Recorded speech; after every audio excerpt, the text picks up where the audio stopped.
সাইয়েদনা আবু বকর রাদিয়াল্লাহু তাআলা আনহুর ব্যবসা প্রতিষ্ঠান ছিল মক্কার কাবা ঘরের পাশেই। আবু বকর উনার ব্যবসা মক্কা শহরের যেখানে বহিরাগতরা এসে ওখানে ছাগল, ওখানে ঘোড়া, উট এগুলো রাখতো, আস্তাবল রাখতো। ঘোড়া আর উট যেখানে রাখা হতো ঠিক ওই জায়গায় সৌদি সরকার ওটার পার্কিং লট বানায় দিয়েছে। কারণ বিশ্বনবী তোমার দায়িত্ব আমার কাছে দিয়েছে, তুমি আমার ভাই, আমি মদিনার সবচেয়ে বড় ধনী, আমার অর্ধেক সম্পদ আমি তোমারে দিয়ে দিব, আমার দুই স্ত্রীর এক স্ত্রীকে তোমারে দিয়ে দিব। সাইয়েদনা আব্দুর রহমান ইবনে আউফ এই কথা শুনে অবাক হলেন। সাহাবারাও কর্মঠ ছিলেন, বিশ্বনবীর সাহাবারাও ব্যবসা করতেন। সাইয়েদনা আবু বকরের বিশাল ব্যবসা প্রতিষ্ঠান ছিল। সুবহানাল্লাহ পড়ে। সাইয়েদনা আবু বকর রাদিয়াল্লাহু তাআলা আনহুর ব্যবসা প্রতিষ্ঠান ছিল মক্কার কাবা ঘরের পাশেই। উনার ব্যবসা প্রতিষ্ঠানগুলো যেখানে ছিল ঠিক ওইখানে সৌদি সরকার এখন শপিং মল বানিয়ে দিয়েছে। মাতজার আবু বকর মক্কা শহরের যেখানে বহিরাগতরা এসে ওখানে ছাগল, ওখানে ঘোড়া, উট এগুলো রাখতো, আস্তাবল রাখতো। ঘোড়া আর উট যেখানে রাখা হতো ঠিক ওই জায়গায় সৌদি সরকার ওটার পার্কিং লট বানায় দিয়েছে। মানে যেখানে আগে সাহাবাদের ব্যবসার জায়গা ওইখানে বর্তমানে শপিং মল। যেখানে আগের সময়কাল সাহাবারা উট আর ঘোড়া রেখে বাঁধতো ওইখানে এখন গাড়ি ঘোড়া রাখার ব্যবস্থা করা হয়েছে। সাইয়েদনা আবু বকর অনেক বড় ব্যবসায়ী ছিলেন। ওনার নিজ টাকা দিয়ে হাবাসা থেকে আসা সাইয়েদনা বেলালকে তিনি 20,000 স্বর্ণ মুদ্রা দিয়ে উমাইয়া ইবনে খালাফের কবল থেকে তিনি মুক্ত করেছেন। সাইয়েদনা উসমান যুন্নুরাইন বড় ব্যবসায়ী ছিলেন।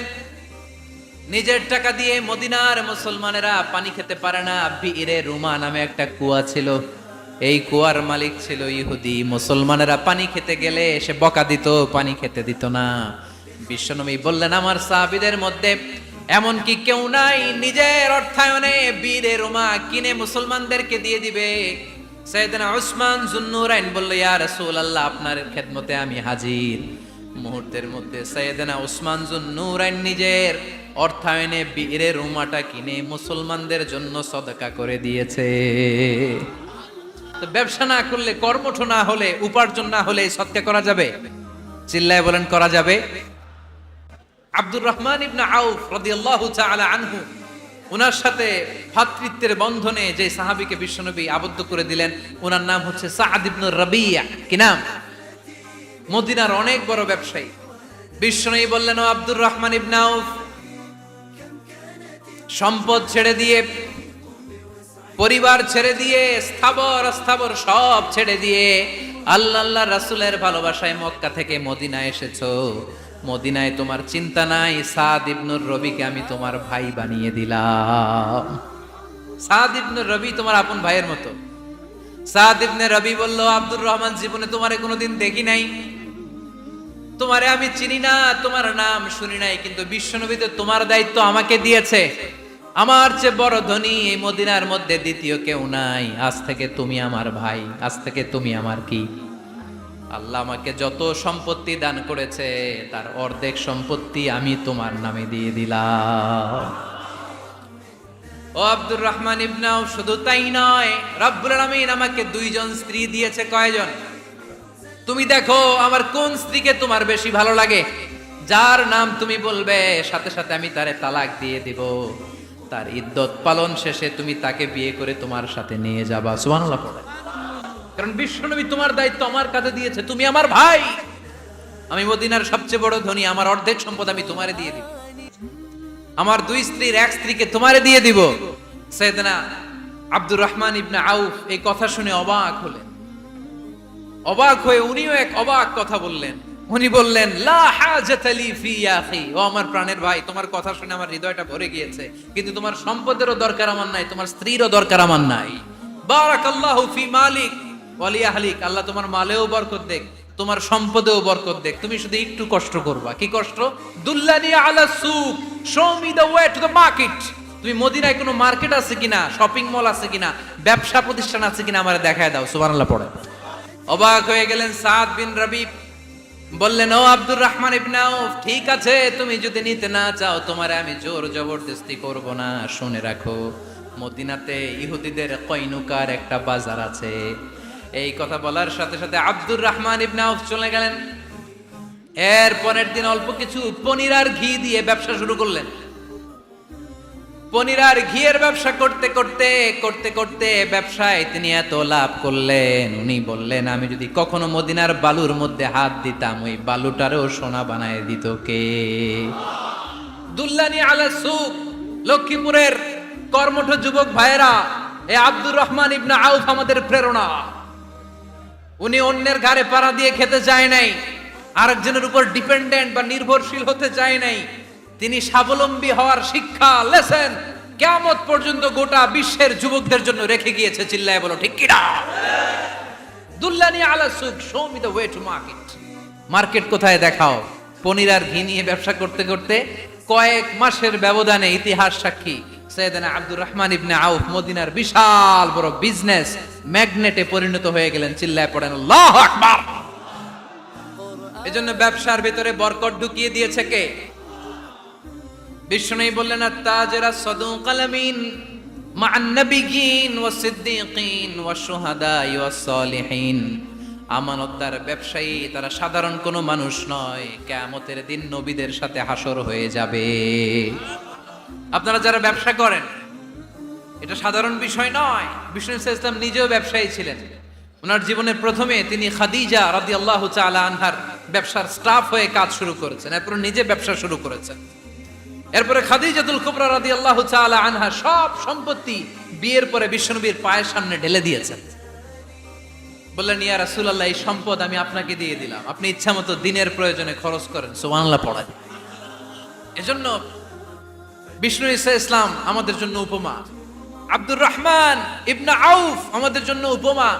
যারা ব্যবসা করেন তারা বিষ্ণু ঈসা ইসলামের সুন্নাহ পালন করছেন। আত-তাজির আস-সাদুক আল আমিন। বিষ্ণুই বললেন সত্যবাদী আমানতদার ব্যবসায়ী, যে ব্যবসা করতে যে মিথ্যা কথা বলে না। অনেক ব্যবসায়ীরা আছে পণ্য চালানোর জন্য মিথ্যা কথা বলে আর কসম কাটে, আছে না নাই? আহা, এমনটা করা যাবে? এজন্য আজকের মাহফিল থেকে আমরা যেটা শিখলাম সেটা হচ্ছে পরিশ্রমে কোনো লজ্জা আছে? আমরা কাজ করে খাবো, ঠিক কিনা? Never under estimate any job. যুবক ভাইয়েরা, লক্ষ্মীপুরের যুবক ছেলেরা শুনতেছ? এরকম আওয়াজ করতে হবে, কান খাড়া করে শোনো।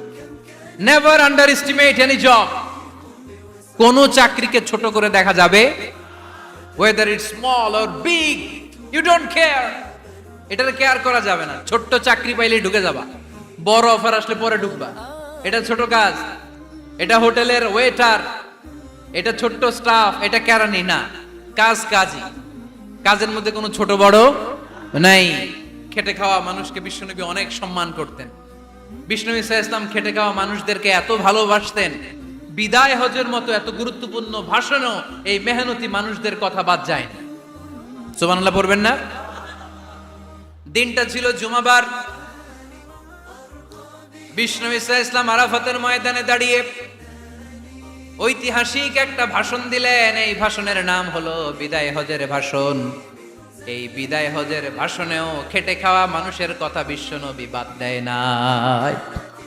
বিশ্বনবী বলেছেন আরিক্কাকুম, আরিক্কাকুম, খবরদার অধীনস্থ কর্মচারীদের সাথে খারাপ আচরণ করো না। আতঈমুহুম মিম্মা তাকুলুন ওয়াকসুহুম মিম্মা তালবিসুন। খবরদার মনে রেখো, তোমরা যা খাবে তোমাদের অধীনস্থ কর্মচারীদেরও তা খাওয়াবে, তোমরা যা পড়বে তাদেরও তা পড়াবে। বিশ্বনবী শেষ নিঃশ্বাস ত্যাগ করে যাওয়ার আগে যেই কয়েকটা কথা বলেছিলেন তার মধ্যে মেহনতি মানুষদের জন্য কথা আছে নাড়াই। বিষ্ণু ঈসা ইসলাম যখন শেষ নিঃশ্বাস ত্যাগ করবেন তিনি বলেছিলেন আসসালাত, আসসালাত, উম্মতেরা নামাজ, নামাজ, নামাজ ছেড়ে দিও না, নামাজ তরক করো না, নামাজ কাজা করো না। আর বলেছিলেন অমা মালাকাত আইমানুকুম, অধীনস্থ কর্মচারীদের সাথে খবরদার খারাপ আচরণ করো না। যারা কর্মচারীদের সাথে খারাপ আচরণ করে, যারা মানুষের কাছ থেকে শ্রম নিয়ে কাজ করিয়ে টাকা দেয় না, কিয়ামতের দিন তাদের বিরুদ্ধে মামলা দায়ের করবে কে? কে করবে? হাদিসে কুদসি সাক্ষী বিষ্ণু ঈসা ইসলাম বলেন, আল্লাহ তাআলা ফরমান আনা খাসমুহুম সালাসাতুন আনা খাসমুহুম ইয়াউমাল কিয়ামা। তিন শ্রেণীর ব্যক্তির বিরুদ্ধে আল্লাহ বলেন আমি নিজেই কিয়ামতের দিন মামলা দায়ের করব। I will be against them in the day of judgment. Three categories of people I will be against them in the day of judgment. তিন শ্রেণীর লোক কিয়ামতের দিন তারা ছাড় পাবে না। আল্লাহ বলেন আমি নিজেই তাদের বিরুদ্ধে মামলা দায়ের করব। এর মধ্যে এক শ্রেণীর লোক হচ্ছে রাজুলুন ইস্তাজারা জিরান ফাস্তাউফা মিনহু ওয়া লাম ইয়াতি আজরা। একজন শ্রমিক ভাড়া করে তার কাছ থেকে কাজ নিয়েছে কিন্তু তার পারিশ্রমিক আদায় করে নাই। এরকম আছে না নাই? দাপট দেখায় ইউনিভার্সিটির ক্যান্টিনগুলোতে। ইউনিভার্সিটির ক্যান্টিনে যে খায় মাগার বিল দেয় না, এরকম ডাকাইত আছে না নাই? চায়ের দোকানে চা খায় পরে দিমু, বিল দেয় না, আছে না নাই? দোকানে যে পণ্য কিনে বিল দেয় না, পরে দিমু, আছে না নাই? কিয়ামতের দিন আল্লাহ তোর এই মাস্তানি ছুটাবে, চিল্লা এখন ঠিক কিনা? আনা খাসমুহুম, আমি নিজেই তাদের বিরুদ্ধে মামলা দায়ের করব। কথাটা কার? এজন্য বিশ্বনবী বললেন খবরদার, মেহনতি মানুষ, খেটে খাওয়া মানুষ, এদের দোয়া কবুল হয়ে যায়। আতুল আজিরা আজরাহু ক্বাবলা আন ইয়াজিফা আরাকুহু। খবরদার, বিশ্বনবী বললেন শ্রমিকের ঘাম শুকিয়ে যাওয়ার আগে তাদের পারিশ্রমিক মিটিয়ে দাও। বিশ্বনবীর বিখ্যাত হাদিস, আতুল আজিরা আজরাহু ক্বাবলা আন ইয়াজিফা আরাকুহু। শ্রমিকের ঘাম মাটিতে লাগার আগে, শুকিয়ে যাওয়ার আগে তাদের পারিশ্রমিক মিটিয়ে দাও। কেননা তারা যদি বদদোয়া করে তোমার জীবনকে জাহান্নাম বানিয়ে দিবে কে? বিষ্ণু ইসলাম সব সময় খেটে খাওয়া মানুষদেরকে আগলে রাখতেন। সব সময় শুধু যে ভাষণে মেহনতি মানুষদের সাথে ভালো আচরণ করতে বলতেন, শ্রমিকদের সাথে ভালো আচরণ করতে বলতেন এমনটা নয়। ওনার ব্যক্তিগত জীবন ঘাটলেও দেখা যায় উনি শ্রমিকদের সাথে কেমন আচরণ করেছেন।